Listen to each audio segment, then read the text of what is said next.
नबी पाक अलैहिस्सलाम ने क्या फरमाया? फरमाया इल्म हासिल करो माँ की गोद से लेके कब्र की दीवारों तक, इल्म हासिल करो। हम ये समझ बैठते हैं कि मैंने ये डिग्री एमए की हासिल कर ली है, बस मेरे पास अक्ले कुल्ली आ गई, मैंने पीएचडी कर ली है, अब मुझसे ज्यादा सियाना बंदा कोई नहीं। अगर मैंने मुफ्ती कोर्स कर लिया है तो मुझसे ज्यादा इल्म वाला कोई नहीं। ये वो इल्म है कि मियाँ साहब फरमाते पढ़ने दाना मान करी ते ना आखी मैं पढ़िया, रब जब्बार कहार कहलावे मता रोड़ दवे दुध कड़े। इल्म आगे इल्म की भी दो तरह की तकसीम उलमा ने की है। एक इल्म वो है जो नफे वाला है और एक इल्म वो है जो नुकसान वाला है। नफे वाला इल्म कौन सा है? जो इल्म आपको अल्लाह की मार्फत अता फरमाए वो इल्म नफे वाला है। जो इल्म इंसान को अल्लाह की मार्फत सिखाए, नबी पाक की मोहब्बत सिखाए, अहले बैत और सहाबा का अदब सिखाए और हुजूर की आल की मोहब्बत सिखाए, हुजूर की उम्मत के औलिया की मोहब्बत सिखाए, वालिदैन की मोहब्बत सिखाए, वो इल्म नफे वाला है। और जो इन जातों में कीड़े निकालने की कोशिश करे फिर समझ जाए कि वो इल्म नफे वाला, वो शैतान का इल्म है, वो शैतानी इल्म है।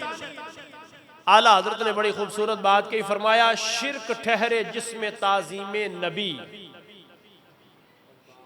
शिर्क ठहरे जिसमें ताजीमे नबी, ऐसे बुरे मजहब पे लानत कीजिए। हुजूर की ताजीम जिसमें शिर्क ठहरे, वो इल्म। आप मुझे बताएं, आज जितने जराए हैं सोशल मीडिया के इल्म हासिल करने, क्या आज से 20-25 साल पहले इतने थे जी? सुकून कितना था उस वक्त? सुकून कितना था ना? सुकून। जिसके पास भी इल्म था वो उस पे अमल था।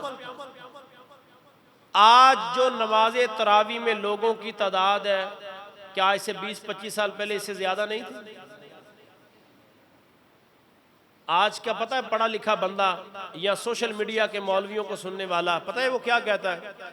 ये कोई फर्ज वाजिब तो नहीं है ना तरावी, तो लिहाजा कोई मसला नहीं। हम भी कहते हैं कि फर्ज वाजिब नहीं है, लेकिन हदीस पाक आगे भी हुजूर ने फरमाया कल क़यामत के दिन जिसकी फर्ज नमाजें कम होंगी अल्लाह नफलों को फर्जों की जगह तोलेगा, तो जिसने पढ़े ही ना होंगे उसका क्या तोला जाएगा? आज से 20-25 साल पहले के इल्म ये था दीन के बारे में कि लोग कहते थे यार मुस्तहब अमल भी नहीं छोड़ना, फर्ज और वाजिब और सुन्नत तो बड़ी आला बात है, मुस्तहब भी नहीं छोड़ना। आज का सोशल मीडिया का बंदा ये कहता है ओ जी फर्ज वाजिब नहीं है तो छोड़ दो, तो फिर कहना पड़ेगा कि ये इल्म नफे वाला नहीं है, ये इल्म नुकसान वाला है। नफे वाला इल्म कौन सा था? कि लोग चाहे कम पढ़े लिखे थे लेकिन रब से डरने वाले। वो इल्म जो आपको इंसानियत ना सिखाए वो इल्म नफे वाला नहीं है। जो अल्लाह की मार्फत ना सिखाए, हुजूर की मोहब्बत ना सिखाए। हुजूर हर नमाज में दुआ करते, नमाज के बाद अल्लाहुम्मा इन्नी अस्अलुका इल्मन नाफि, या अल्लाह मुझे नफे वाला इल्म अता फरमा, नफे वाला इल्म अता फरमा। कुरान अज़ीम शान में मौजूद है रब्बि ज़िदनी इल्मा, या अल्लाह मेरे इल्म में इजाफा फरमा। पता चला कि एक शर का इल्म भी है। शर का इल्म क्या है? कि भाई को भाई से लड़ा देना है, कान भरने हैं और फिर बाद में कहना कि हमारी तो रजा यही है कि तुम आपस में सलूक इत्तेफाक से रहो। आप यूं समझ लें कि जहर की गोलियों को चांदी के वर्क लगा के बेचना। जो इल्म औलाद को अपने माँ बाप के खिलाफ करे वो इल्म नहीं है, वो नफे वाला इल्म नहीं। जो इल्म पढ़ने के बाद इंसान औलिया का गुस्ताख हो जाए वो इल्म शैतान का तो हो सकता है, वो इल्म रहमान का अता किया नहीं हो सकता। और जो इल्म पढ़ने के बाद इंसान हुजूर की आल पे भौंके, वो जितना मर्जी चाहे खुद साख्ता मुफ्ती हो जाए, वो इल्म नफे वाला नहीं है, वो इल्म नुकसान वाला है। और जो इल्म पढ़ने के बाद हुजूर के असहाब पर कोई भौंके, इल्म वो भी नफे वाला नहीं। कोई सरकार की बारगाह में गुस्ताखी करे, इल्म वो भी नफे वाला नहीं। और कोई माज़ अल्लाह सुम्मा माज़ अल्लाह रब की उलूहियत के बारे में बात करे, इल्म वो भी नफे वाला नहीं। वो इल्म जो इंसान को खल्लाके अजीम के करीब करे, बस आज की गुफ्तगू इसी पर है।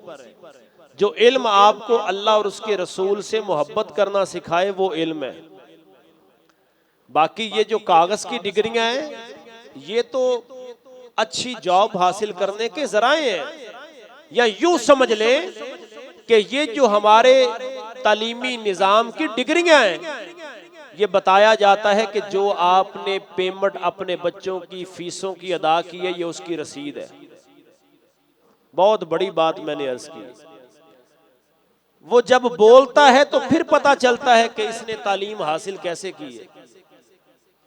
इल्म वो है जो हजरत सैयदा कायनात ने अपने शहजादों को अता फरमाया कि दोनों शहजादे हैं, मस्जिद नबी में आए, किसी बुजुर्ग को देखा कि वो वुजू कर रहे हैं, उनके वुजू में कहीं खता है, तवज्जो है जी। अब ये दोनों बुजुर्ग पता है क्या कहते हैं, दोनों शहजादे उन बुजुर्गों को कि बाबा जी हम वुजू करते हैं, देख के बताइएगा कि किसका वुजू दुरुस्त है। ये इल्म है, ना कि ये इल्म है कि फलां भी काफिर, फलां भी काफिर, फलां भी काफिर, फलां ने भी आल की इज्जत की है तो वो भी गया। ये इल्म नहीं है, ये शर है। और यही सोशल मीडिया के जरिए लोगों को फैलाया जा रहा है और बताया जा रहा है। अब दोनों शहजादों ने वुजू किया। जब दोनों ने वुजू किया तो बाबा जी ने कहा, बेटा अब दोनों का वुजू दुरुस्त है, मेरे वुजू के अंदर गलती है। ये इल्म है। इल्म इसको कहते हैं कि जब इंसान के अंदर आता है तो तकब्बुर नहीं आता है, बल्कि उसके अंदर आजिज़ी पैदा होती है।